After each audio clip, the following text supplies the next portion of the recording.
Di utara Pulau Borneo, berdiri sebuah gunung yang menjadi saksi perjalanan masa selama jutaan tahun. Gunung ini bukan sekadar puncak tertinggi di Malaysia, tetapi sebuah alam yang menyimpan ribuan cerita, sejarah mitos dan misteri yang diwariskan turun-temurun oleh masyarakat di sekelilingnya. Inilah Gunung Kinabalu, sebuah nama yang kedengaran megah, tetapi asal-usulnya masih diperdebatkan sehingga hari ini. Dalam dunia moden, kita mengenali Kinabalu sebagai destinasi pendakian terkenal. Namun bagi masyarakat Kadazan Dusun, gunung ini jauh lebih besar daripada sekadar tarikan pelancong. Ia adalah simbol tanah identiti dan tempat persemandian roh nenek moyang. Disinilah bermula kisah yang sudah diceritakan sejak zaman purba. Kisah tentang nama, tentang legenda, dan tentang kuasa alam yang tidak dapat dijelaskan sepenuhnya oleh sains. Terdapat pelbagai versi mengenai asal-usul nama Kinabalu. Salah satu yang paling kuat ialah daripada perkataan Kadazan Dusun, Aki Nabalu.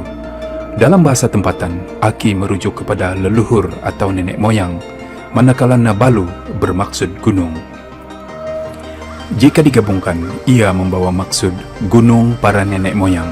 Masyarakat dahulu percaya roh-roh leluhur yang meninggalkan dunia ini akan menuju ke puncak Gunung Kinabalu yang tinggi dan suci, lalu bersemadi di sana. Bagi mereka, gunung bukan sekadar batu atau tanah, tetapi pintu antara dunia manusia dan dunia roh. Ada pula catatan awal oleh penjelajah dan ahli etnografi yang menulis bahawa nama asal gunung ini adalah Nulu Nabalu atau Gayo Ngaran. Kedua-duanya membawa makna yang hampir sama, gunung yang menjadi tempat roh orang mati.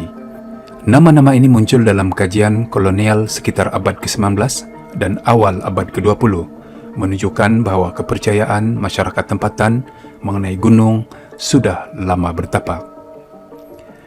Namun, tidak semua legenda mengenai nama Kinabalu berpaksikan kepercayaan tempatan. Terdapat pula kisah rakyat yang popular tentang asal-usul nama Kinabalu yang dikaitkan dengan perkataan Kina yang bererti Cina dan Balu atau janda.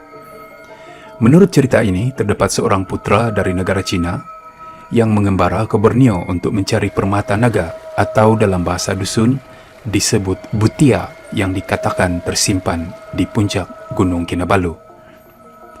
Setelah berjaya mengambil permata itu daripada seekor naga besar, beliau kembali ke tanah kelahirannya dan meninggalkan istrinya, seorang wanita tempatan. Sang istri menunggu suaminya di puncak gunung setiap hari sehingga hatinya hancur, lalu dia bertukar menjadi batu. Dari kisah kesedihan inilah muncul nama Kinabalu yang bermaksud janda Cina. Walaupun versi ini lebih bersifat dongeng dan kurang diterima oleh ahli bahasa, ia tetap hidup dalam cerita rakyat kerana unsur emosinya yang kuat. Ia menggambarkan hubungan budaya antara pedagang Asia Timur dengan masyarakat tempatan pada zaman dahulu dan mencerminkan cara masyarakat mentafsir alam melalui kisah-kisah simbolik. Selain kisah kesedihan itu, terdapat juga legenda mengenai naga besar yang menjaga permata atau butia di puncak gunung. Dalam versi ini, seorang pahlawan dari negara Cina datang untuk merampas permata tersebut demi menyelamatkan kerajaannya. Perjuangannya melawan naga itu menjadi cerita turun-temurun dan keberaniannya dikaitkan dengan nama gunung itu sendiri. Kisah ini sering diceritakan kepada kanak-kanak bukan sebagai rekod sejarah, tetapi sebagai kisah moral tentang keberanian dan pengorbanan. Walau apapun versi yang diceritakan, satu perkara yang tidak pernah berubah. Gunung Kinabalu sentiasa dilihat sebagai tempat yang suci. Masyarakat Kadazan Dusun percaya gunung ini dijaga oleh roh agung bernama Aki Nabalu. Justru, pendaki zaman dahulu tidak boleh sesuka hati menaiki gunung ini.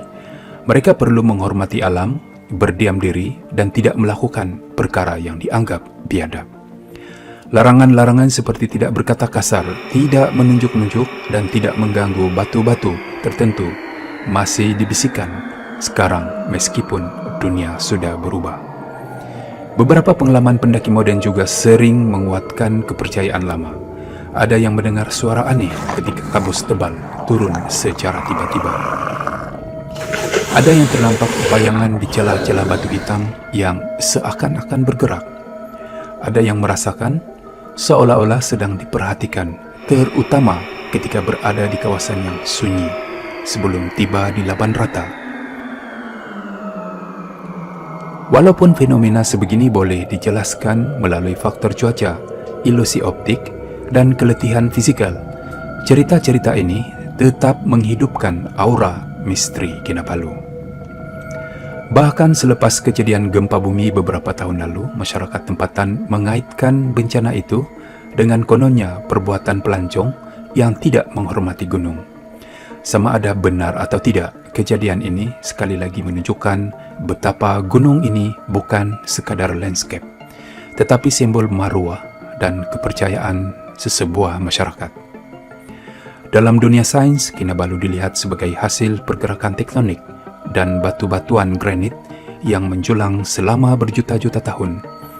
Namun dalam dunia masyarakat tempatan, gunung ini adalah lambang kehidupan dan kesinambungan roh. Dua perspektif berbeza ini tidak bertentangan, sebaliknya ia memperkayakan makna gunung itu sendiri. Akhirnya misteri sebenar Gunung Kinabalu bukan sekadar dari mana nama itu datang, tetapi bagaimana satu gunung dapat mengikat sejarah, budaya, dan legenda menjadi satu identiti yang begitu kuat. Sama ada ia berasal daripada Kinabalu, kisah janda Cina, atau legenda Naga Purba. Gunung ini tetap berdiri sebagai lambang bangsa, tempat suci, dan salah satu keajaiban alam yang paling dihormati di Asia Tenggara. Gunung Kinabalu mungkin hanya sebuah puncak bagi sesetengah orang, tetapi bagi masyarakat yang menghuninya selama ribuan tahun, gunung ini adalah sebuah cerita hidup, cerita yang tidak pernah habis, cerita yang terus berkembang, dan cerita yang mengingatkan kita bahwa alam semula jadi sentiasa menyimpan rahasia yang tidak akan pernah terbongkar sepenuhnya.